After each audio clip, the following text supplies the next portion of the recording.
자, 9월 정기국회가 지금 열렸는데 코로나19로 나라가 지금 비상인 만큼 재난지원금 또 4차 추경 심의 등 국회에서 할 일이 상당히 많아요. 이낙연 당대표 아마 이번 정기국회 의미가 남다를 것 같아요. 네, 일단 대내외적으로 상황은 좋지 네. 않습니다. 일단 뭐 대내적으로 살펴보면 코로나19를 통해서 4차 추경안 편성 그리고 2차 긴급 재난지원금 어떻게 지급할 것인가 그리고 이게 지금 결국은 6개월이라는 짧은 시간이지만 2차 재난지원금에 대한 결과는 6개월 안에 받아들일 수가 있습니다. 네. 그렇기 때문에 이 보편이 아닌 지금 선별로 지금 선회한 것 같은데 이 선별 지급을 했던 결과가 분명히 나올 겁니다. 6개월 안에. 여기에 대한 평가를 분명히 할 수가 있을 것이고요. 두 번째 같은 경우는 이제 공수처 설치죠. 민주당의 수건 사업입니다. 이 코로나19 과정에서도 국회는 돌아가야 되기 때문에 이 공수처 설치를 위해서 어떠한 국회 노력이 있을 것인가 이 부분 살펴봐야 되고요. 지금 코로나19가 재확산해서 잘 보이진 않지만 긴 장마로 인한 수해복구 지원 사업도 분명히 있습니다. 네. 지금 태풍이 끝나고 나면 태풍 지원 사업도 분명히 있을 것이고요. 여기에 대해서 법정 금액이 너무 적다라는 김태년 원내대표의 말이 있었기 때문에 이 부분을 어떻게 상향 조정해서 지원해 줄 수 있는지에 대해서도 국회 차원에서 답을 내려야 되고요. 대외적으로 살펴보면은 일단 일본과 미국의 정치 권력이 교체됩니다. 바꾸죠. 네, 이낙연 대표가 G1파라고 하는데 G1파라고 한다고 해서 사실 한일 관계가 바로 바뀌진 않아요. 그렇다면은 뭐 정당 대표는 무조건 다 G1파를 앉혀놓으면은 한일 관계가 좋아지겠죠. 근데 이 부분에 대해서 지금 가장 유력한 후보라고 하는 스가 관방장관이 네. 아베의 기조를 그대로 따라갈 것이다라는 얘기를 했습니다. 꼭두각시라는 얘기도 있잖아요. 그렇죠. 네. 사실상 다음 그 총재 선거 전까지를 잠시 맡는 총리가 될 것이다. 이런 얘기가 가장 강하게 높아지기 때문에 네. 큰 변화가 없을 거예요. 그럼에도 불구하고 무언가를 해내야 되는데 거기에 대해서 주변 강국들의 그 권력이 교체됐을 때 어떤 역할을 할 수 있을 것인가. 이 부분 역시 조금 더 지켜봐야 될 것 같습니다. 참 민주당도 새롭게 당대표가 뽑히면 좀 지지율이 올라가고 뭐 컨벤션 효과 이런 얘기를 하는데 지금 보면 오히려 지지율이 좀 떨어졌어요. 이낙연 대표가 이런 부분은 상당히 고민이 될 것 같아요. 그래서 정기국회에서 뭔가 보여주고 싶어 할 것 같은데요. 그렇죠. 일단 그 지지율이 하락된 게 8월 초거든요. 네. 8월 초에 이제 격차가 통합당하고 0.8%포인트 차이 나다가 이제 뒤집어졌는데 지금 코로나 2차 수도권 확산을 맞이하면서 다시 또 뒤집혔어요. 근데 이제 그 민주당 지지율 하락한 가장 큰 근본적인 원인은 부동산 정책이거든요. 거기서 이제 수도권 쪽에 여론이 많이 악화가 되면서 지지율이 빠졌는데, 근데 실제 그 빠진 게 지지 철회라기보다는 약간 이제 중간지대로 이동하는 좀 약간 경고성의 지지 철회가 좀 철회는 아니고 경고성의 어떤 이동 이렇게 볼 수가 있을 것 같거든요. 그리고 사실은 이 정기국회라는 게 그 이낙연 당대표가 자신의 성과를 내서 주목을 받기에는 좀 어려운 그렇죠. 저기 시기라고 봐야 돼요. 이게 왜냐하면 야당의 시간이니까. 국정감사를 통한 어떤 공격의 시간이기 때문에 그래서 이제 아마 고민은 많이 있을 것 같습니다. 네. 예. 자, 정기국회가 야당의 공격 시간, 야당의 시간인데요. 그만큼 국민의힘 역시 이번 정기국회 상당히 중요할 것 같아요. 기존에 좀 극우 이미지가 있었는데 좀 중도 확장에 나섰잖아요. 이번 정기국회에서는 무조건 반대가 아닌 또 확실한 대안이 있는 야당의 이미지, 또 달라진 모습을 보여야 될 것 같은데 잘 준비하고 있습니까? 어떻습니까? 기존의 극우 이미지였나요, 저희가? 아, 죄송해요. 그건 아니고 약간 보수 이미지. 뭐 어느 정도 뭐. 근데 네. 이제 코로나19 관련한 법안들 일단 지난 월요일 날 먼저 벌써 돌봄휴가 관련해서 법안이 통과됐지만 네. 뭐 그런 부분 포함해서 민생 관련한 법안들은 뭐 적극적으로 합의를 해야 되고 또 지금 분위기상 이거는 여당이든 야당이든 같이 통과를 시키지 않을 수가 없는 분위기이기 때문에 네. 그 부분 그다음에 이제 추경 넘어오면 이제 추석 전에 재난지원금 지급될 수 있도록 빨리 좀 조속히 양당이 해야 될 거고요. 사실상 이번 정기국회가 제대로 된 이제 문재인 정부 실정 이렇게 저희가 지적할 수 있는 마지막 정기국회거든요. 그렇죠. 네. 네. 보통 저희가 12월 대선일 때 보통 7, 8월까지 대선 후보를 결정해 놓고 9월부터 이제 정기국회에 임하는 이런 과정이었는데 다음번 같은 경우는 대선이 3월이다 보니까 그렇죠. 내년 같은 경우는 사실상 양당이 고민이 이제 후보들을 갖다 몇 월 달에 뽑을 것인가 7, 8월에 선출하기에는 너무 또 이르고 끝나고 하기에는 좀 정기국회가 끝나고 하기엔 너무 시간이 늦고, 촉박하기 때문에 예. 사실상 내년 정기국회는 조금 약간 맹탕 정기국회가 될 확률이 큽니다. 여러 가지 일정상. 그래서 올해가 마지막으로 이제 기존에 나왔던 정책들, 특히나 뭐 부동산이라든가 탈원전 정책 이런 부분에 대해서 따질 수 있는 마지막 부분이고 또 하나 저희가 중점적으로 보고 있는 건 예산안 부분입니다. 내년이 이제 선거를 앞두고 있는 해 예산이기 때문에 당장 지금 뭐 뉴질 예산 포함돼서 이제 사상 최대의 예산이 들어와 있는데 이 부분에 대해서도 좀 꼼꼼히 따지려고 저희가 뭐 코로나19 때문에 이제 연찬회나 이런 부분들을 많이 못했습니다. 네. 양당 마찬가지로. 그래서 대신 또 다른 쪽으로 정책적으로 좀 많이 준비를 하려고 하고 있습니다. 준비가 잘 뭐 되고 또 잘하고 있는 걸로 지금 보이는데 이 민주당 입장, 특히 이낙연 대표는 원칙 있는 협치를 지금 강조하는 상황입니다. 또 우선 협치 대상으로 4.15 총선 공약이죠. 공통된 입법, 안건 입법, 정강 정책하의 공통 입법입니다. 4개 특위를 조속 가동했죠. 비상경제, 균형발전, 저출산, 에너지. 자, 국민의힘 이거는 뭐 이견은 없나요? 없죠? 아니 뭐 저거 제가 약간 강조하는 겁니까? 양당 쪽이 약간 좀 있는 것 같습니다. 저거에 조금 네 있어요, 가지. 조금? 예, 예. 예. 요 네 가지 특위가 지난번 사실은 지난달 20일 날 양당 원내대표 회담에서 사실은 나왔던 얘기잖아요. 합의된 예. 사항인데 저는 그 이낙연 대표의 그런 말씀에는 충분히 공감을 합니다. 그러니까 그동안 정치권들이 사실은 충분히 합의가 가능해서 통과시킬 수 있는 법안임에도 불구하고 다른 법안들을 빌미로 사실은 공통된 법안들을 처리하지 못한 경우가 너무 많아서 좀 공통된 이견이 없는 법안들에 대해서는 좀 빨리 처리했으면 좋겠다라고 생각을 하는데 지금 뭐 윤리특위 같은 경우도 구성하기로 하고서 바로 구성을 했거든요. 그래서 네. 나머지 4개 특위도 하면 좋겠는데 문제는 또 이제 여기에도 또 하나씩 섞여 있습니다. 이제 예를 들어서 코로나19 극복 경제특위나 저출산 특위 같은 경우는 사실은 이견이 별로 없습니다. 네. 어쨌든 뭐 미래 세대를 준비하고 국가 경제와 관련된 부분이라서 근데 이게 균형 발전 특위는 아하. 이제 민주당에서 아무래도 행정수도 이전을 좀 염두에 두고 주장하고 있고요. 에너지 특위 같은 경우는 또 탈원전 정책이랑 원전 예, 문제죠. 받쳐 네. 뭐지 이렇게 있어서 민감한 부분이라서 이 두 부분이 두 특위가 어떻게 협상이 되느냐에 따라서 나머지 특위도 아마 구성이 좀 봐야 될 것 같습니다. 네. 네, 당 쇄신을 이야기하면서 등장했던 이야기들 중에 하나가 4선 연임 금지였습니다. 전 처음에 보고 깜짝 놀라서 뭐야 하고 봤더니 가로치고 조그맣게 지금부터라고 써 있더라고요. 예. 네, 그런데 지금부터면 좋지 않나요? 네, 그러니까요. 그래서 요거 좀 신박하다라고 생각을 했는데 정강 정책에선 제외가 됐습니다. 주호영 원내대표에 의하면 이 헌법 위반 위헌 소지가 좀 있다고 하던데 이 당내 반발 세력이 좀 있는 건 아닙니까? 어려운 문제입니다, 사실은. 이게 뭐 예전에 기초위원 폐지, 공천 폐지 안철수 대표가 하려고 네. 하다가 결국 당내 반발 때문에 못했는데 이유는 뭐냐면 이게 그럼 우리만 하면 되는 것이냐.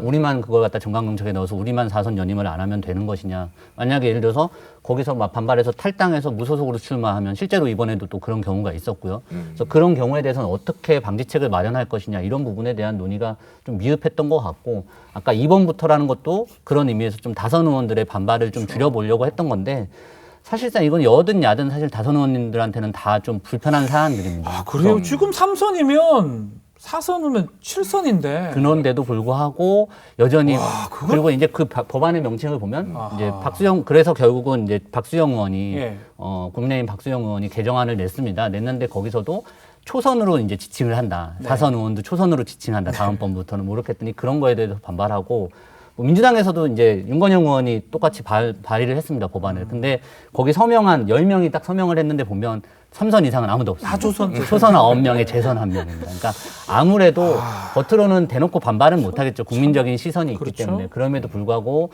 마음속으로는 조금 불편한 게 있는 것 같고요. 뭐 어려운 문제라고 말씀드렸던 게 이게 헌법 위배 뭐 있을 수도 있고요. 예를 들어서 국민들이 더 원하겠다는데 왜 먼저 나서서 못하게 하냐 이런 생각을 들면서도 또 생각해보면 기초단체장 같은 경우는 이제 3선 연임 세번 제한법이 정도 있거든요. 하잖아요. 그런 부분에서 국민의 선택권 그리고 어떤 정치 개혁을 바라는 국민들의 열망 그런 부분을 갖다 좀 저는 이번 정개특위가 또 이제 구성이 되면 여야의 유불리를 떠나서 사실 좀 국민적인 시각에서 좀 제대로 논의해서 국회의원들이 밥그릇 지키는 걸로 좀 안 보였으면 좋겠다라는 생각은 있습니다. 지금부터 4선이면 뭐, 와, 진짜 16년 후인데. 근데 그 국민의힘이 이전에 이제 네. 국회 활동을 하는 걸 보면은 정강 정책 이번에 많이 바꿨잖아요. 진보적 색채 칼날 많이 입혔지만 바뀌었죠. 막상 또 국회 들어가서 하는 걸 보면은 구태적인 모습을 보이거든요. 그래서 최근에 그 정당 핵심 지지층 조사 결과 한 게 있어요. 네. 내외기관 그 합동 지표로 나왔는데 14%. 그러니까 미래통합당을 했을 때 14%고 이제 민주당은 30% 30%. 나왔잖아요. 그러니까 지금 그 국민의힘이 이름까지 바꾼 이마당의 중요한 거는 즉 자꾸 이제 중도를 겨냥한 뭔가 이미지를 좀 강화하는 전략을 내고 있는데 그게 중요한 게 아니고 원래 예전에 그 보수가 우위였을 때 탄핵 전에는 통합당 핵심 지지층 한 25% 됐거든요. 그렇죠. 그 잃어버린 한 11%의 이 지지층을 결집시킨 다음에 그다음에 중도를 확장하는 전략을 펴야 되는데 여기는 지금 아무것도 안 건드린 상태에서 중도만 자꾸 이제 건드리겠다, 포용하게 그 견인하겠다라고 하는 거는 모래사원 쌓기가 될 가능성이 높다고 좀 보여져요. 이렇게 답변하고 싶어. 아니 뭐 근데 사실은 거기서 어느 정당이나 딜레마일 겁니다. 뭐 그건 민주당도 마찬가지고요. 핵심 뭐 이제 이른바 콘크리트 지지층이라고 하는 기존의 그렇죠. 이제 지지층과 중도 확장은 사실은 뭐 국민의힘뿐만 아니라 민주당도 뭐 숙제니까요. 어느 쪽이나 네. 마찬가지인데 기존 지지층과 그걸 갖다 어떻게 뭐 융화시킬 하는 건가는 것이냐. 사실은 뭐 다 고민이긴 합니다. 결국 정기국회에서 어떻게 입법 활동 또 뭐 국회의원 감사를 하냐에 따라서 국민들의 지지가 바뀌지 않을까, 특히 중도층 뭐 생각이 드는데, 그만큼 이번 정기국회 중요합니다. 가장 중요한 것이, 또 가장 먼저 처리해야 될 것이 2차 재난지원금 예산 처리인데, 결국은 선별지급이 됐습니다. 국민의힘이 동의를 했잖아요. 원만하게 처리가 되겠죠. 뭐 애당초 저희 쪽에서 먼저 또 얘기했던 부분도 있고요. 예. 영세업자 소상공인한테는 좀 먼저 지원을 하자라고 예상했던 거라서 선별지급 자체에 대해서 반대할 이유는 없을 것 같고요. 다만 이게 이번 같은 경우는 전액 국초, 7조 원 전액 국채를 발행한다는 부분에 있어서 기존의 사업들을 좀 정리할 필요가 있다라는 부분. 그러니까 지난번 2019년에 미세먼지 추경 같은 경우도 집행률이 0인 게 한 20개 사업 정도가 나오더라고요. 네. 그러니까 기존의 사업들을 좀 정리하면 어떤 국채 발행을 최소화할 수 있지 않겠냐. 이 부분에 대해서는 좀 지적을 해야 될 것 같고, 뭐 나중에 또 뭐 얘기할 기회가 있을지 모르겠지만 지금 그러니까 선별 지급한다는데 그런 기준을 어떻게 마련할 것인지에 대해서는 국회에서 좀 논의가 필요할 것 같습니다. 네. 네. 이 선별 지급이냐 아니면 전체 지급이냐를 두고 여권 내에서도 이 논란이 많았습니다. 이재명 지사 같은 경우는 이 전체 지급을 주장하면서 약간 이낙연 대표, 선별 지급을 이야기했던 이낙연 대표와 약간 각이 세워지는 듯한 모습이 보여지면서 대선 전초전이 아니냐라는 그래요. 이야기까지 등장을 했었었는데, 당정청이 이제 선별 지급으로 가닥을 잡고 이재명 지사도 이제 받아들이겠다고 했는데, 다시 또 이제 10만 원이라도 지급하자 이런 이야기를 하면서 다시 또 이제 문제가 불거져 나오고 있습니다. 이 신동근 최고위원과 이재명 지사가 또 SNS로 설전을 벌이기까지 했는데, 그렇죠. 이 자칫 이 당내 갈등으로 좀 비화가 되는 건 아닌가 하는 걱정도 좀 듭니다. 지금 냉정하게 말씀드리면 이재명 지사에게 상황, 지세, 구도 모두 불리한 형국입니다. 일단 상황 같은 경우는 1차 재난지원금이 실제 통계청 발표에 의해서 소비 회복률에 기여했다. 그리고 소비 품목 지수가 높아졌다라고 많은 결과들이 나왔습니다. 그렇기 때문에 분명히 효과가 있었다라고 말을 할 수가 있는데요. 중요한 건 이번 2차 재난지원금 같은 경우는 지금부터는 예산을 못 쓴다. 적자 국채를 발행해서 나라 빚을 늘려야 된다는 얘기를 했습니다. 네. 이런 상황적인 인식이 굉장히 좀 움직이는데 어렵게 만들고요. 두 번째는 지세인데 당, 정, 청 그리고 국민의힘까지 모든 주변 요소들이 선별 지급을 얘기하고 있어요. 거의 뭐 90% 이상이네요. 그렇게 그렇죠. 따져보면. 그렇게 따져보면 힘까지. 사실 네. 혼자 보편 지급을 얘기하고 있는 상황이라서 이 상황도 어렵고요. 마지막 구도인데 구도. 이재명 지사는 대선 후보군입니다. 신동근 최고위원과 맞붙어서 좋을 게 하나도 없어요. 싸움은 체급에 맞게 해야지 본인에게 유리한 겁니다. 최고위원인데요. 뭐 좀 싸움. 지금의 최고위원인데 아. 지금의 싸움은 신동근 최고위원에게 굉장히 유리하죠. 사실 전국적인 인지도를 봤을 때 신동근 의원을 아는 사람보다 이재명 지사를 아는 사람이 훨씬 많습니다. 그렇죠. 그렇게 이렇게 체급이 다른데도 불구하고 이렇게 맞붙어 버리면 결국은 이재명 지사는 지금 이 선별 지급이 통과됐을 경우에 최고위원의 말도 설득하지 못하는 사람으로 비춰질 수가 있습니다. 그렇게 될 경우에 본인에게 유리한 것은 무엇인가? 저는 없다고 보거든요. 그렇기 때문에 물론 그럼에도 불구하고 저는 이재명 지사가 여기서 강하게 얘기할 필요는 있다고 봅니다. 왜냐? 1차 재난지원금의 결과와 2차 재난지원금의 결과는 다시 말씀드리지만 이낙연 당대표의 임기 전에 나옵니다. 네. 그 결과서를 명확하게 비교했을 때 그렇죠. 만약에 1차가 훨씬 더 효과적이었다라고 했으면 이재명 지사는 그때 가서도 그거 봐라 내 말이 맞지 않았냐. 앞으로 했을 때는 무조건 보편 지급을 해야 된다라는 정당성과 명분을 얻게 됩니다. 네. 그렇기 때문에 여기서는 현재는 불리한 형국이지만 장기적으로 봤을 때는 이 발언을 쉽게 거둘 수는 없을 것입니다. 네, 지금 오창석 평론가 말씀하신 것처럼 당, 정, 청 플러스 국민의힘까지 선별 지급이 지금 되는 상황인데 여론은 좀 어떻습니까, 연수님? 여론은 이재명 지사 쪽이 더 가까워요. 여론은 또 그렇군요. 네, 그 2차 재난지원금 관련해서 한 네. 3개 정도 조사가 나왔거든요. 대체로 그 조금 전 국민 지원이 더 높게 나왔어요. 네. 그 데이터 리서치랑 쿠키뉴스 관련 조사를 보면은 전 국민 대상 지급 찬성이 48.8%, 우와. 그다음에 코로나 피해가 있으니 하위 계층에만 지급해야 된다 39% 나왔어요. 그러니까 대충 다 이런 흐름이에요. 10% 정도 차이 나네요. 5에서 한 10% 정도 예. 그 전 국민 대상 지급에 찬성하는 의견이 나왔고, 최근에 민간정책연구소 랩 2050에서 나온 조사 보면 6대 3까지 나왔어요. 6대 4. 예. 보편 지급이 61.5, 선별 지급이 38.5. 다만 이제 랩 2050 조사에서는 네. 향후 국가 지정이 좀 걱정된다는 의견도 한 81% 정도 나와서 그런 우려감은 있지만 그래도 지원하려면 전체 다 지원을 해라. 보편적으로. 그리고 여기 이 논란에서 이제 이 돈을 왜 주는가가 중요한데 네. 이게 이제 복지 차원에서 주는 건지 아니면은 경제적인 측면에서 수요 창출을 위해서 지급을 하는 건지 이게 좀 명확하게 해서 그렇죠. 명칭이라든지 지급에 왜 지급하는지 그 이유를 국민께 설명을 해야 되는데 네. 그건 없이 계속 뭔가 이렇게 논쟁적으로 싸움만 하다가 결국 국민 여론과 좀 다른 형태로 지원이 됐기 때문에 요거는 앞으로도 이제 실제로 돈을 받고 나면 또 이게 의견이 약간 또 엇갈릴 수가 있을 것 같아요. 지금 얘기했던 그 성격이 중요할 것 같아요. 2차 재난지원금 이걸 어떻게 바라보느냐, 이 관점의 차이, 경제적 부분이냐, 복지냐, 뭐 이런 것 같은데 어떻게 봐야 됩니까? 일단 실제로 이낙연 대표, 이재명 지사가 이걸 바라보는 관점 자체가 완전히 다릅니다. 반대 같아요. 네, 이재명 지사 같은 경우는 경제 정책이라는 표현을 네. 쓰죠. 그래서 국민들에게 빈민 구제 정책이 아니라 네. 이 돈을 지급해서 강제적으로 단기간에 경기를 부양시키겠다. 그리고 지금 백화점 등이나 이런 데서 못 쓰게 했기 때문에 전통시장이나 흔히 말하는 동네 상권이 살아날 가능성이 매우 높습니다. 그렇기 때문에 이 부분은 경제정책, 재정정책으로 접근한 것이고요. 네. 이낙연 대표 같은 경우는 이 부분에 대해서 더 아래로 더 두텁게 더 어려운 사람들에게 지급하자라고 해서 실질적으로 코로나19 사태로 힘들어진 자영업자, 소상공인, 특고층에게 주자라고 아하. 얘기했습니다. 사실 이건 굳이 따지자면 재난지원금이라는 표현보다는 긴급군안금이라는 표현을 쓰는 게 맞아요. 군안금이 맞다. 네, 그러니까 실제로 어려운 사람들에게 나 어렵다라고 인증을 받은 사람에게 주는 성격이거든요. 그러니까 똑같은 명칭을 두고 서로 다른 관점으로 보기 때문에 여기에 대해서는 이견이 나올 수밖에 없고요. 거리는 좁혀지진 않을 겁니다. 네. 그렇기 때문에 이 부분에 대해서 어떤 것이 도움이 되는 것이냐를 좀 더 따져봐야 될 것이고, 다만 이 기준을 마련하는 것에 이낙연 대표가 어떤 기준을 선택할 것인가, 이 부분이 굉장히 중요할 것 같습니다. 네, 재난지원금 두고 지원 대상부터 재정 문제 논란이 정말 많습니다. 이 얘기 잠시 후에 본격적으로 저희가 다뤄보기로 하고요. 여기서는 이쯤에서 넘어가서 다시 또 정기국회 얘기를 계속 하겠습니다.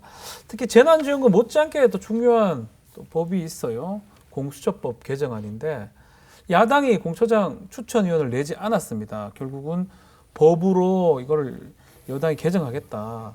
이런 얘기를 하고 있는데 야당 냅니까 안 냅니까? 뭐 내부적으로는 준비를 하고 있는데요. 있어요. 사람 딱 준비돼 있습니까? 아니 뭐 딱 지금 준비되어 있는 건 아니고 예, 이제 예. 그 절차는 이제 고민을 하고 있죠. 근데 저는 민주당이 이거를 뭐 법은 개정하겠다고 했지만 실제로 추진을 할지에 대해서는 뭐 지금 상황에서 지난번에 임대차 3법도 마찬가지지만 그때 그렇게 한번 했는데 이번에 공수처법마저 그렇게 할 수 있을 것인가? 좀 지금 상황에서 좀 무리가 되지 않을까라는 생각을 하고요.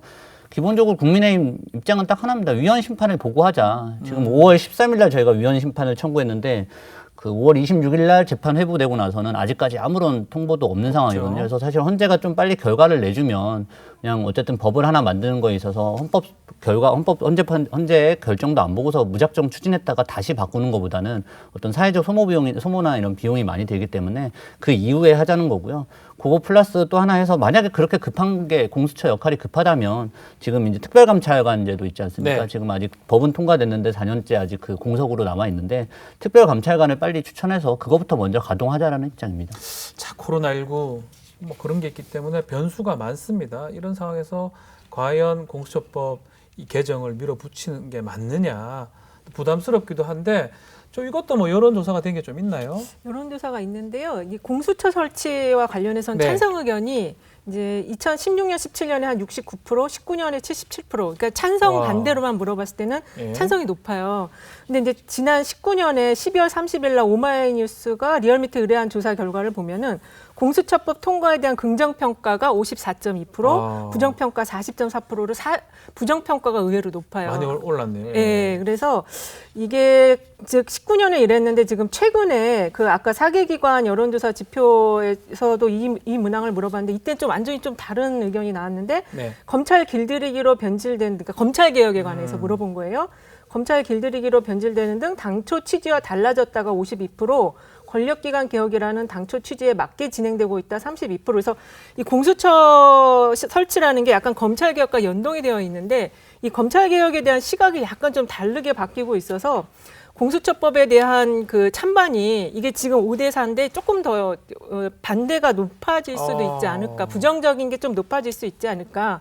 그리고 기본적으로 공수처 설치라는 게 국민 체감형 민생 정책 이런 것과는 조금 이제 거리가 민생은 있는 아니다, 그죠? 예, 이슈이기 때문에 그래서 이게 원래 이제 다 합의해서 만들어졌던 거면은 빨리 정리해갖고 만들고 또 다음 뭔가 문제점이 있으면 다시 또 개선 보완하는 이런 형태로 가는 게 좋지 않을까 그런 생각이 듭니다. 네, 재난지원금 문제 또 공수처법 개정안 처리 여부 아마 9월 정기국회 때 이거 말고도 중요한 것들이 많을 것 같아요. 놓치지 말아야 할 입법 과제 좀 짚어주시죠.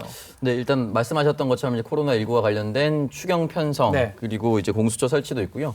공공의료 논의 아마 하반기부터 다시 시작할 수밖에 공공의료요? 없습니다. 네, 공공의료 네. 논의를 하반기부터 다시 시작할 수밖에 없을 것이고 일단 이 부분에 대해서 아마 국민적 공감대는 형성되고 있을 거라고 봅니다. 그러니까 네. 어떠한 방식을 취하느냐가 문제인 것이지 의사 증원, 의사가 더 필요하다는 거에 대해서는 국민들이 누구나 찬성을 하실 거라고 저는 생각하고요.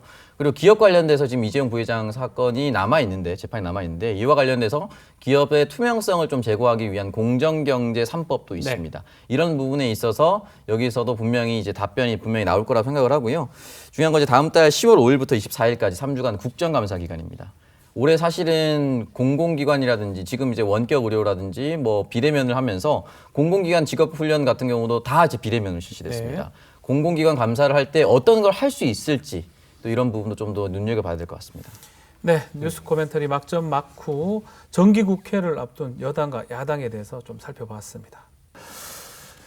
그나저나 그 국민의힘 색깔은 어떻게 되는 겁니까? 그대로 가는 겁니까? 아니면 바뀝니까? 뭐 색깔도 당연히 바뀔 것 같고요. 다음 주 정도면 결과간물이 나올 것 같은데 아무래도 당명 자체가 워낙 이제 미래통합당에서 국민의힘으로 좀 완전 바뀌었기 때문에 색깔도 좀 확 바뀌었으면 빨간색으로 좋겠다는 갈 것 같지 않습니까? 저는 그것 지금 분홍색에서 빨간색이면 확 바뀐 건 확 아니잖아요. 바뀐 게 아니라. 힘이라면 근데 안 그래도 지금 워낙 색깔 나오길 기다리고 있는 분들이 전국에 너무 많습니다. 네. 국회의원부터 당협위원장들까지 색깔이 나와야 뭐 이제 전체적으로 뭘 결정할 수 있기 때문에 네. 다음 주 정도면은 말씀드릴 수 근데 있을 것 같아요. 파란색 계통을 하긴 좀 어렵지 않습니까? 아무래도 이제 민주당하고. 민주당이 이미 쓰고 있는 사실은 그래서 정당들이 기존에 웬만한 색깔들 다 한 없어요. 번씩 썼어가지고 주황색도 있고 지금 까만색 해요, 까만색.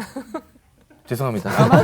흰색이 낫지 않을까요? 까만색이면 옷을 까만색으로. 흰색이 나올 것 같아요. 네, 흰색은 뭐 이제 기존에서 많이 썼던 거예요. 오늘 출연자들 넥타이 가 보니까 네. 다 이 땡땡 무늬가 있거든요. 음. 저는 좀 무늬를 넣는 방법도 방법 같아요. 색깔에다가. 네, 색깔에다가 아. 무늬를 아니면 좀 동동 아니, 동그라미가 자기 정당 얘기 아니고. 근데 저희가 또 이제 안 로고가 돼요? 만들어지면 로고하고도 또 됩니까? 매칭이 돼야 되니까 그런 부분들을 좀 고려해야 될 것 같습니다. 네. 자, 이 복당 문제도 지금 다시 불거지고 있는데 장제원 의원이 또 비판을 했습니다. 속 좁은 리더십은 안 된다. 무소속 의원들 복당해야 된다. 이런 얘기를 또 하고 있는데 김종인 위원장은 안 돼. 부정적이에요. 어떻게 복당 시킵니까? 어쩝니까 이거? 계속 이래 갑니까?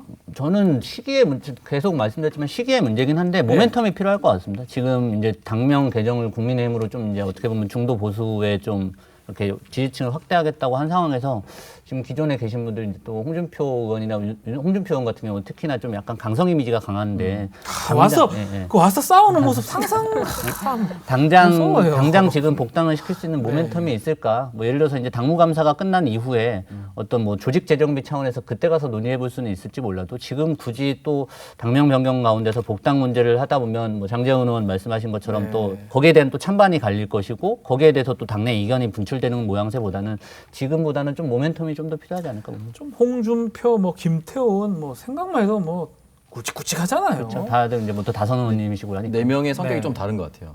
다 달라요. 예. 홍준표 의원은 강성 이미지에 그래도 전 대선 후보였기 때문에 네. 굉장히 묵직하게 다가올 거고 윤상현 의원은 지금 선거법 하나 걸려 있습니다. 굉장히 가볍게끔 다가. 그러니까 인천 이제 경찰에서는 문제가 있다라고 넘겼는데 인천지검에서 돌려보낸 건이 있습니다. 그렇죠. 이게 이 선거법 관련해서 걸린 부분이 있기 때문에 이 부분까지는 좀 전 기다려 볼 거라고 생각하고 그에 반해 권성동 의원이나 김태호 의원은 너무 보이지 않아요.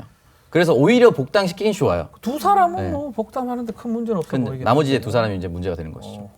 윤영 소장님 어떻게 관심 없어요? 그쪽에? 지금 여론은 어떤가요? 복당하든 말든. 여론은 어떤가요? 그때 그런 거 여론조사 하나. 복당 시켜야 되나 말아야 되나 여론조사 없나요? 그런 없더라고요. 한번 해봐야 돼요. 한 명 한 명 다 따로 떨어져서 해봐야 되거든요. 맞아요. 네 한 명다 명씩 따로 해야 색깔이 됩니다. 조금씩 다른 것 같기도 네, 하고. 맞습니다. 그래서 그 만약에 일괄 복당이냐 개별 복당이냐 그것도 또 나중에 또 문제가 될 겁니다. 누구는 복당을 받고 누구는 안 했을 때는 그거 자체로도 또 문제가 될 수 있기 김종인 때문에 위원장 개인적으로 누구를 좀 좋아합니까? 제가 한번 가서 여쭤보고 나서 다시 다음 주에 와서 답변을 해드리겠습니다. 권성동 의원은 좋아하지 않을까요?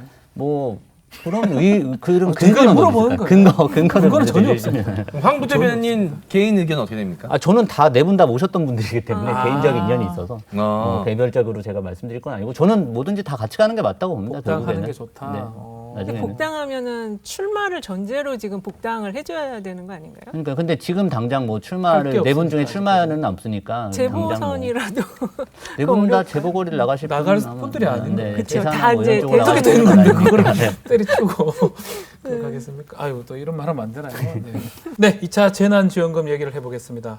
보편이냐 선별이냐 뭐 옥신각신 끝에 결국 선별 지급으로 확정이 됐어요. 그러니까 더 피해를 입은 국민한테 좀 가려내서 집중적으로 지원을 하겠다 뭐 이런 것인데 1차 때하고 비교를 해서 구체적으로 어떤 게 또 뭐가 달라진 거죠? 네, 일단은 1차는 보편 지급이었고 가구당 지급을 했습니다. 네. 그래서 결국은 국민 1인당 어느 정도의 직접 지원금을 받을 수가 있었고요. 2차 같은 경우는 이제 선별해서 지급한다라는 것인데 주요 업종별로 지급을 하겠다는 것입니다. 그러니까 이 코로나19로 직격탄을 맞은 노래방, 네. PC방, 고위험군으로 분류됐던 시설들이 사실상 영업장을 운영할 수가 없었습니다. 그렇기 때문에 약 5만 4천여 개의 업장에게 이 휴업비로 100만 원씩 지급해서 약 541억 원 정도. 그리고 여행업계 역시 직격탄을 맞았습니다. 그렇죠. 작년 대비 매출이 거의 90% 줄었다라고 하더라고요. 네. 그래서 한 업체당 1,000만 원씩 5천 개의 업장에게 또 500억. 이것만 해도 약 1,040억 정도가 됩니다. 또한 호텔업 역시 마찬가지인데요. 전년 대비 이제 수익률이 떨어졌을 경우에 재산세를 감면해 주겠다라는 등의 업종별로 세세하게 나누어서 이제 정부의 직접 지원금을 주겠다는 것이죠. 네. 네, 그런데 소상공인 뭐 특수고용직이라고 해서 다 주는 건 아닐 거 아닙니까? 어떤 기준, 어떤 방식으로 지급을 하는 겁니까? 사실 이 부분이 굉장히 큰 논란으로 될 가능성이 높습니다. 아직 앞으로요? 명확한 기준을 제시하진 않은 상태고요. 굉장히 어려울 겁니다. 일단 뭐 PC방이라든지 뭐 노래방이라든지 이런 건 업종별로 분류할 수 있기 때문에 업종만 파악하면 충분히 지급할 수가 있는데 네. 나머지 특수고용 계층이라고 하죠. 이런 부분에 있어서는 과연 어느 정도 타격을 받았는지 그리고 특고층 같은 경우는 사실상 재산이 그러니까 입금 내역이 잘 잡히지 않았습니다. 그렇죠. 그렇기 때문에 전년 대비 올해 얼마나 떨어졌는지를 확인할 방법이 없어요. 또 하나 소상공인과 자영업자에게도 직접 지원을 한다고 했었는데 중요한 거는 전년 대비 올해 떨어진 사람들을 찾아내야 되는 행정 비용이 분명히 소요가 되고요. 맞습니다. 두 번째는 올해 1월, 2월에 개업한 사람들을 어떻게 할 겁니까? 전년 기준 자체가 없습니다. 그렇기 때문에 올해 업장을 개설한 사람들은 모두 지원할 수밖에 없는 그런 현실이거든요. 네. 그러니까 이러한 현실을 따질 때 행정 비용은 더 늘어날 수밖에 없습니다. 아하. 그러니까 지금 1,000억 정도가 지금 지원금으로 나왔다고 이미 책정이 됐는데 행정 비용이 만약에 1,000억, 2,000억이 든다라고 했을 경우에 그건 거기에 대한 여론의 비난 그리고 재정 지출에 대한 비난 이건 역시 감수해야 되는 상황입니다. 자, 정부의 목표 알겠습니다. 자, 대상자를 선별해서 코로나19 때문에 피해를 봤던 국민을 좀 두텁게 보호하자 이런 취지 뭐 이해가 되는데 자, 그런데 중요한 거는 선별 기준입니다. 자, 과연 코로나19 피해 계층을 정말 구멍 없이 잘 선별해서 잘 확인할 수 있을지 이게 의문인데 문제가 없겠습니까? 황 부대변인. 사실 이게 1차 재난지원금 지급 때부터 어느 정도 예견되어 있었던 문제들입니다. 네. 근데 그 당시에도 앞으로 계속 2차, 3차 향후에 재난지원금, 뭐 꼭 코로나19가 아니더라도 어떤 재난이 벌어졌을 때 재난지원금을 지급할 때 과연 뭐 어떻게 그럼 앞으로도 계속 줄 수 있을 것이냐 아니면 선별해서 할 수 있을 것이냐 이 부분에 대해서 문제가 있었는데요. 뭐 직장인들 입장에서는 당연히 뭐 직장인들이나 아니면 소외계층 소외된 분들한테는 불공평하다고 또 생각될 수도 있을 네. 것 같습니다. 뭐 어떻게 보면 이제 유리지갑으로 세금은 사실은 꼬박꼬박 다 내고 있는데 오히려 우리가 아닌 자영업자 소상공인한테만 지원하는 것이 이게 세금 어떤 납세 의무에 대해서 차등을 두는 것은 아니냐 이런 불만을 제기할 수도 있고요. 꼭 거꾸로 보면 사실은 뭐 저희도 거리 나가보면 알겠지만 소상공인이나 자영업자들 너무 힘들어하고 있는 것도 보이고 맞아요. 네. 그리고 재정이 넉넉하다면야 사실은 뭐 다 주는 거에 대해서 반대 이미 1차가 나간 입장에서 반대하는 사람이 누가 있겠습니까만은 재정 상황이 좀 어려운 것도 분명히 있고요. 그래서 차제에서는 이게 두 번으로 또 끝나지도 않을 것 같거든요. 사실은 나중에 3차, 4차가 또 나올 수도 있는 부분이라서 지금이라도 지금 당장 뭐 아까 오창석 평론가 말씀하신 행정비용에 좀 어느 정도 들지 모르겠지만 그걸 좀 용을 먹더라도 좀 제대로 된 그 선별 기준 예를 들어서 소득이라든가 건보료라든가 지출이라든가 매출이라든가 이런 부분을 좀 통합적으로 할 수 있는 복지 시스템을 하나 만들어야 되지 않겠느냐. 그 부분에 대해서 늦지 않았고 올해 내로라도 좀 목표를 상대로 만들어야 되지 않겠냐 또 생각합니다. 선별하면 행정병도 들고 추석 이전에 줄 수 있을까요? 이것도 참 걱정스럽네요. 네, 안 그래도 지금 대한민국이 이제 복지 사회로 넘어가면서 네. 이제 복지부 담당하는 공무원의 업무량이 타 부서보다 훨씬 더 늘어났다는 얘기는 코로나19 전부터 있었습니다. 그렇기 네. 때문에 이 부분에 대해서 저는 아동수당 지급과 관련한 교훈을 좀 얻었으면 좋겠어요. 뭐죠? 예. 처음에 0세부터 만 6세까지 지급하겠다. 그리고 아하. 선별 지급하겠다라고 했습니다. 그렇다면은 이제 뭐 90%에 해당하는 사람만 주겠다라고 했는데 내가 90%에 해당된다라는 인증을 받으러 가야 되고요.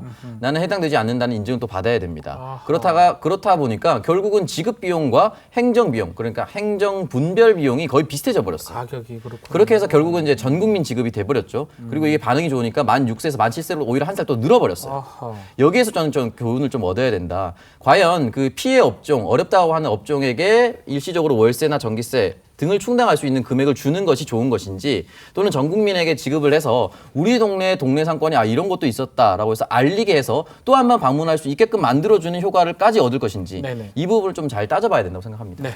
네, 저는 좀 의아한 게 선별 지급이냐 전국민 지급이냐를 따지기 이전에 1차 재난지원금의 효과가 어땠는가를 분석하는 게 먼저일 것 같거든요. 그렇죠. 1차 재난지원금의 효과는 어떻게 분석이 되고 있습니까? 평가가 좀 잘 나왔습니까? 이게 아직 여론조사상으로는 나온 네. 건 없고, 그러니까 어디에 썼는지에 대해서는 소비재에 썼다라는 의견이 거의 많이 나왔었어요. 네. 근데 사실 그 부분이 좀 필요한 것 같아요. 그러니까 여론조사를 통해서 그 효과를 측정하기보다는 실제 이제 통계 자료를 기반으로 해서 그렇죠. 어떻게 그 효과가 나타났는지 좀 볼 필요는 있을 것 같습니다. 지금 말한 것처럼 뭐 이거 관련해서 본인이 느끼기 나름 같아요. 여론조사는. 난 효과가 있었다. 네. 난 효과가 없었다. 그렇기 때문에 사실상 그거보다는 통계청의 조사가 더 중요할 것 같아요. 지금 통계청 2분기 가계동향 조사 결과가 있는데 이걸 놓고 경제 전문가들의 해석이 많이 다릅니다. 효과가 있었다. 또 효과가 없었다. 이렇게 조금 말이 바뀌는데 이건 또 왜 그런 거죠? 일단은 코로나로 인해서 인한 경기 위축으로 가계, 근로, 사업, 재산소득이 네. 모두 감소를 했거든요. 감소했지만 이 재난지원금 효과로 이전 소득이 전년 대비 80% 증가했다라는 그런 주장이 있어요. 증가했다. 예, 그리고 반대 의견에는 2분기에도 재난지원금이 없었다면 소득 격차가 더 크게 벌어질 수 있었기 때문에 2, 3개월에 준하는 어떤 반짝 효과였다. 이런 또 주장이 서로 약간 다른 주장이 엇갈리게 나타나고 있습니다. 그렇죠. 요거는 여론조사보다는 또 통계 자료에 대한 통계도 거죠. 그렇게 예. 평가하기 나름 같아요. 지금 단기간. 그러면 두 분은 지금 전 국민 지급 효과 있었다고 봅니까? 없었다고 봅니까? 뭐 저 개인적으로 제가 느끼기에는 있었다고 보는데 소고기 또 사 먹었어요? 뭐 주변에 이제 전통시장 가서 많이 썼습니다. 예. 근데 이제 뭐 아까 말씀하신 것처럼 지금 통계청 자료 보면 2분기에 전가구 평균 소득이 4.8% 늘었다 이렇게 발표가 돼 있는데 실제로 이제 이거를 갖다가 어떤 기관에서 이제 언론사에서 전세, 월세 그리고 자가 형태로 이제 주거 형태에 따라서 좀 나눠봤더니 오히려 전세, 월세는 자가는 늘었지만 전세나 월세는 오히려 증가세가 둔화되거나 심지어 월세 가구 같은 경우는 2분기에 소득이 감소됐다라고 이렇게 된 겁니다. 그러니까 오히려 뭐 그 가구별로 지급을 하다 보니 이제 고소득층한테 좀 더 효과가 많아졌다라는 문제점도 있고 예. 지금 말씀드린 것처럼 어떤 가구 형태에 따라서 오히려 전월세들이 조금 더 취약계층인데 그분들은 소득이 증가하지 않았다라는 결과도 있어서 반대를 하는 분들도 있는데 저는 뭐 이거는 또 아까 말씀드렸지만 어떻게 생각하냐에 따른 것 같습니다. 그렇죠. 그것 때문에 그나마 더 떠받쳐서 이 정도로 묶었을 수 있다라는 생각도 들고요. 또 그리고 뭐 그대로 묵혀둘 수 있는 돈은 아니었기 때문에 분명히 어딘가에다 소비로 썼을 것이고 그거 자체는 소비 진작에 분명히 도움이 됐을 것이다. 그리고 애당초 재난지원금 처음 논의될 때도 마찬가지였지만 상징적 의미 어쨌든 복지국가로 가는 네. 그 방향에 있어서 재난지원금이라는 것 자체가 지금 지급이 되었다는 거, 국가가 국민에게 무언가를 해준다는 시그널을 준 것만으로도 저는 효과가 있다고 봅니다. 홍남기 부총리도 효과가 있었다고 하는 것 같고 또 경제 성장률도 뭐 좋게 평가가 된 것 같은데요. 어떻게 보십니까? 일단은 이 1차 재난지원금의 성격 자체가 네. 단기 강제 경기 부양이었기 때문에 단기적으로 강제적으로 경기 부양된 지표가 있느냐 이게 중요하거든요. 네. 지금 근데 있는 것 같아요. 많은 경제 신문들이 어떤 기사를 지금 쓰고 있냐면 긴급 재난지원금 지급했었던 5, 6월 소비 회복률이 높아졌지만 7월부터 곤두박질 쳤다라고 얘기를 했어요. 그렇죠. 근데 중요한 거는 그분들은 그런 기사를 쓸 때 7월부터 곤두박질 쳤다라는 걸 기사를 썼지만 중요한 건 5월, 6월에 올라갔다는 것이 또 반증이 된 거예요. 올라갔으니까 떨어진 네, 그러니까 거네요. 올라갔다는 걸 스스로 또 인정한 거예요. 7월에 떨어진 것을 주목한 것이 아니라 지급했을 때 5, 6월에 올라갔던 걸 주목해야 되는 것이고 보수 경제신문 말하는 거죠. 맞죠. 네. 그리고 중요한 건 5, 6월에 왜 올라갔느냐. 재난지원금 5, 6월 사용률이 90%를 넘습니다. 네. 그러니까 받아서 8월 31일까지였는데 5, 6월에 다 써버린 거예요. 그러니까 분명히 단기적으로 강제적으로 경기 부양이 됐다는 것이 충분히 입증이 됐고요. 다만 따져봐야 될 것이 이제 적자 규모인데 지금 분명히 국가 채무 비율이 2009년 37.7%에서 2021년 예산안 기준으로 46.7로 올랐습니다. 네. 불안하죠. 50%에 가까워지니까. 근데 중요한 것은 지금 이 부분에 대해서는 정확하게 단순히 한 국가의 적자 규모를 판단하는 것이 아니라 통합 재정 수지 비율로 따져야 된다라고 이야기를 했습니다. 나라살림연구소에서 나왔던 결과인데요. 네. 2019년 이 통합 재정 수지 비율이 OECD 평균 마이너스 3.3입니다. 우리나라는 마이너스 0.6이에요. 선방을 했죠. 1등 그렇다면 아닌가? 올해를 비교해야 됩니다. 3차 추경한 것까지 하면 우리나라는 마이너스 3.9예요. 2019년 OECD 평균보다 높죠. 그렇죠. 근데 중요한 건 올해 평균을 보면 다른 나라 OECD는 마이너스 12.7입니다. 월등히 차이 나네요. 월등히 차이 나죠. 예. 통합 재정 수지 비율로 따져봤을 때는 대한민국이 분명히 마이너스 3.3, 마이너스 3.9라는 낮은 수치를 가지고 있지만 네. 다른 나라에 비교해서는 월등히 선방을 하고 있다는 것 하나 있고요. 두 번째는 국채의 금리는 하락했다. 예. 그러니까 적자 국채, 빌린 돈은 많은데요. 이 빌린 돈을 갚는 이자율은 떨어졌다는 거예요. 어허. 이게 굉장히 중요한 수치입니다. 예, 어떤 그렇기 의미죠? 때문에 예. 2009년 평균 4.4에서 2019년 1.5%로 이자율이 떨어졌습니다. 떨어진 건, 그렇기 때문에 빌린 돈에 비해서 갚을 돈이 적어지고 있다는 오히려 뜻으로도 적어진다. 해석을 될 수가 있기 때문에 이 부분에 대해서는 조금 더 용기를 낼 필요가 있지 않나 하는 생각이 듭니다. 네. 지금 오창석 평론가가 얘기한 것처럼 재난지원금이 1차 때 어쨌든 간 효과는 본 것 같아요. 네, 전직 삼겹살 목살 전문점 장원식당 대표로서 말씀을 좀 드리자면 네. 그때 당시 제가 이제 좀 친하게 지냈던 상인회 분들한테 한번 여쭤본 적이 있습니다. 예. 그때 당시 재난지원금 지급됐을 때 어떻게 효과를 좀 체감하셨냐라고 여쭤봤을 때 거의 대부분의 분들이 긍정적 효과를 체감했다라고 이야기하셨거든요. 물론 이제 업종에 따라 다를 것이고 지역에 따라 다르겠지만, 다르겠지만. 제가 여쭤봤던 분들은 이제 식당을 운영하시는 분들이었습니다. 굉장히 큰 효과를 봤다고 얘기했고 이것이 이제 기본소득으로까지 이어져야 된다라고 이야기하시는 분들 굉장히 많았습니다. 지금 얘기 보면 여론은 뭐 명확하게 알 수는 없지만 체감적 여론, 비록 MC 장원 친구들한테는 얘기지만 그리고 OECD 분석하고 보면 효과가 있었다고 보는 게 맞는 것 같은데 근데 왜 갑자기 정부는 그냥 보편적으로 지급하면 될 것을 왜 그러면 선별 지급을 하겠다라고 하는 겁니까? 결국은 이제 적자 국채로 인해서 더 이상 예산을 감당할 수 없다라는 것이고 네. 내년도 예산안이 발표가 됐는데 535조 규모입니다. 굉장히 늘어났죠. 근데 여기에서 보건복지 고용에 해당하는 이제 예산안이 199조예요. 네. 200조에 달합니다. 그렇기 때문에 애초에 지금 올해 말에 급하게 추경 편성하는 것이 아니라 그냥 내년에 본 예산안으로 올리자. 라는 것이 이제 정부의 입장인 것 같은데 추경보다는 본 예산으로. 본 예산으로 올리자는 것인데 중요한 거는 촌각을 다투는 상황에서 내년의 비전을 멋지게 그리는 것도 중요하지만 지금 당장 급한 사람들에게 빠르고 한시적으로 지급하는 것도 고려해 볼 만하다. 내년까지 그 자영업자들이 모두 버티고 있다는 보장 없습니다. 아하. 이 부분 역시 고려해야 된다고 생각합니다. 오창석 평론가는 뭐 보편적으로 좀 특히 타이밍 시기가 중요하다고 얘기를 하는 것 같은데 지금 선별적 지급을 결국 결정을 했습니다. 만약에 추진될 걸로 보이는데 이 부작용은 없을까요? 뭐 부작용 저는 이제 이 지급 과정에서 분명히 어떤 사회적 갈등 뭐 이런 부분들은 분명히 야기될 거라고 네. 봅니다. 이제 그 부분에 대해서 이제 정부와 국회가 사실 국민들을 향해서 좀 설득을 해 나가야 되는 부분이고요. 뭐 아까 오창석 평론가가 재정 건전성 얘기하면서 이제 금리가 좀 하락했으니까 좀 낫다라고 말씀을 주셨는데 뭐 현실적으로 그렇다 하더라도 저는 정치하는 사람들 특히나 또 행정부와 정치권에 있는 분들은 그럼에도 불구하고 최악의 상황을 대비해야 되는 의무가 있기 때문에 국민들 입장에서야 당연히 재정 좀 괜찮다는데 뭐 금리도 낮아졌다는데 그리고 조금 아직까지는 우려할 만한 수준 아니라는데 다 주지라고 당연히 그렇게 생각을 하겠죠. 저도 국민의 한 사람으로서 다 줬으니까 받고 또 싶어요? 받고 싶죠, 사실은. 근데 그럼에도 불구하고 정치권이 늘 그렇게 여론에만 따라갈 수는 없는 부분이라서 결국은 국민들을 좀 설득하고 이해시키는 과정이 필요할 것이고 아까 초반에 말씀드렸지만 차제에 앞으로 이게 또 계속될 논의거든요. 이게 나중에 기본소득까지 이어지면 계속되는 논의이기 때문에 시스템을 좀 갖춰야 구축을 해서 국민들이 좀 납득할 만한 시스템. 뭐 지금도 나오는 게 화물차 기사는 못 받고 뭐 예를 들어서 특수고용제 따른 학원버스 운영하면 받고 뭐 이런 식으로 하면 상대적 박탈감이 들 수밖에 없는 부분이라서 이런 기준을 먼저 만들어 놓고 그 다음에 지급하는 방식을 좀 앞으로는 강구를 해야 되지 않겠나 생각을 합니다. 그나저나 뭐 지방에 있는 저희 어머니도 못 받았어요. 거기 걸려서 상당히 억울해하시더라고요. 왜 내가 못 받노? 내가 못 받는 게 말이 되나? 했던 이게 기억이. 받은 사람은 받은 사람 나름대로, 못 받은 사람은 못 받은 사람 나름대로 기분이 상할 수가 있는. 그래서 다 얘기 들어보면 뭐 정부 주장도 일리가 있지만 국민들 입장은 과연 어떤지 우리 네. LG 장원 댓글 준비했죠? 네, 댓글 댓글 한번 해볼까요? 제가 몇 개 추려서 네. 가져와 봤습니다.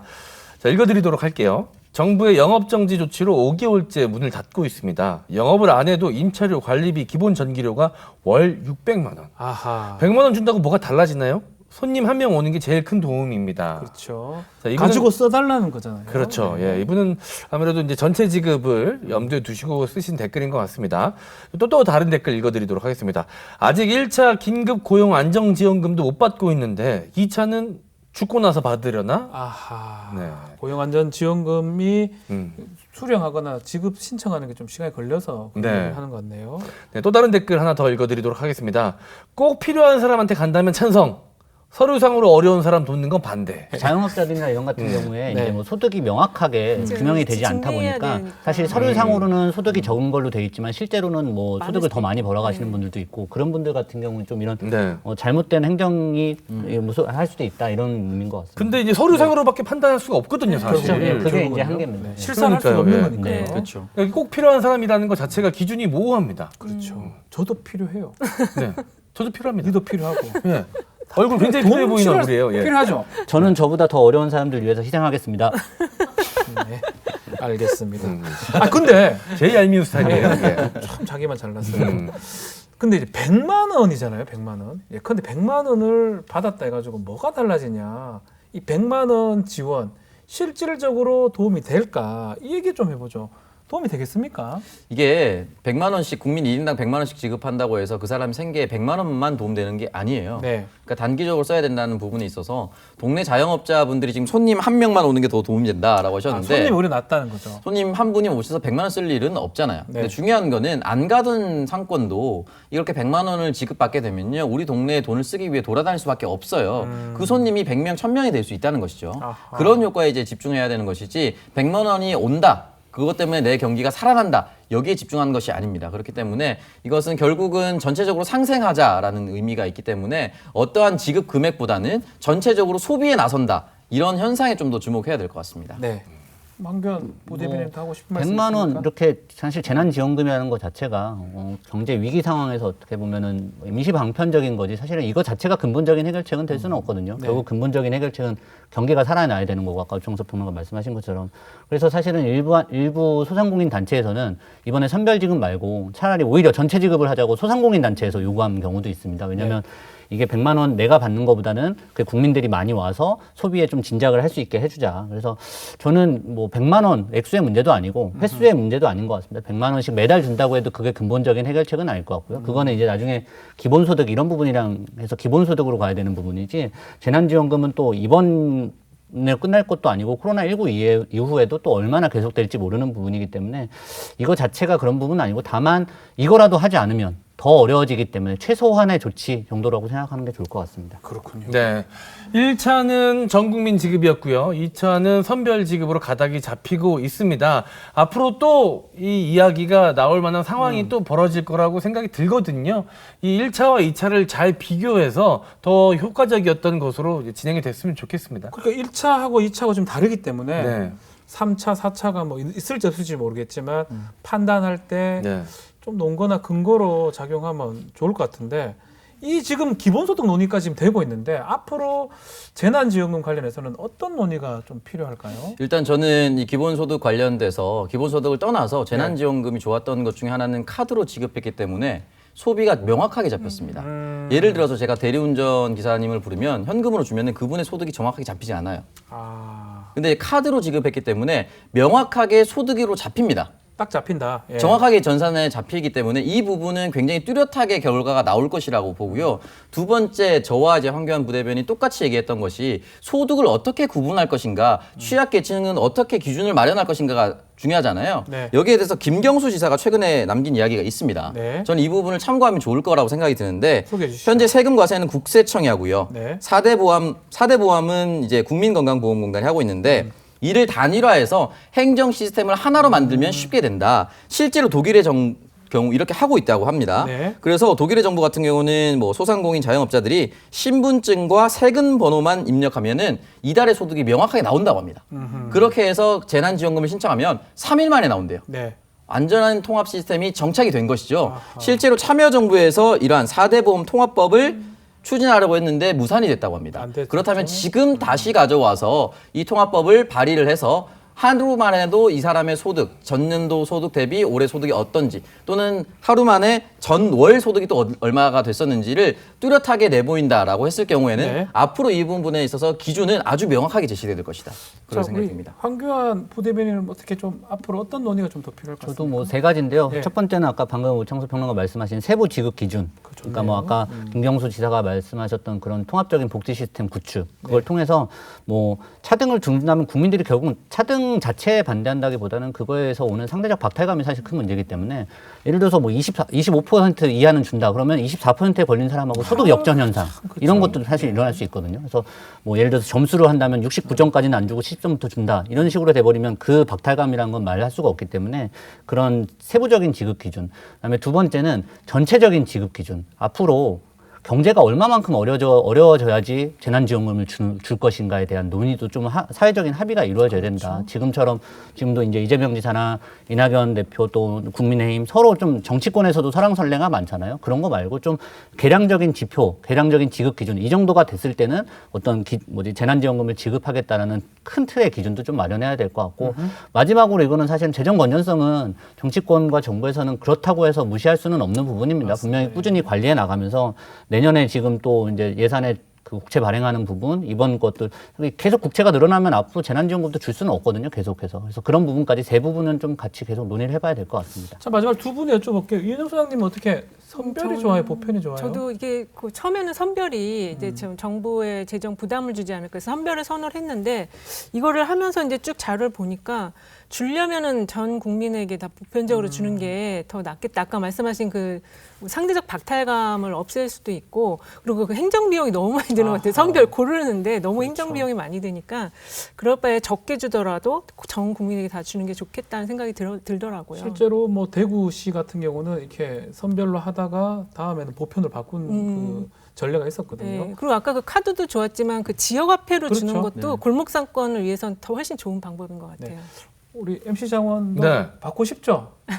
아, 물론 받으면 좋죠. 네. 그런데 만약에 선별로 지급이 된다 그러면 작년도 제 소득과 올해 제 소득은 엄청나게 차이가 납니다. 아, 만약에 제가 지금 받는다면 말이 안 되거든요. 받으면 안 되거든요. 받으면 안 저는. 되는데 네. 작년 소득 때문에 받게 된다는 네, 거죠? 간절히 지금 안 받기를 바라고 있는데 받을 것 혹시라도 같죠? 지급될까 봐 너무 노심초사하고 있어요, 지금. 왜냐면 제 양심이 허락을 하지 못할 것 같습니다.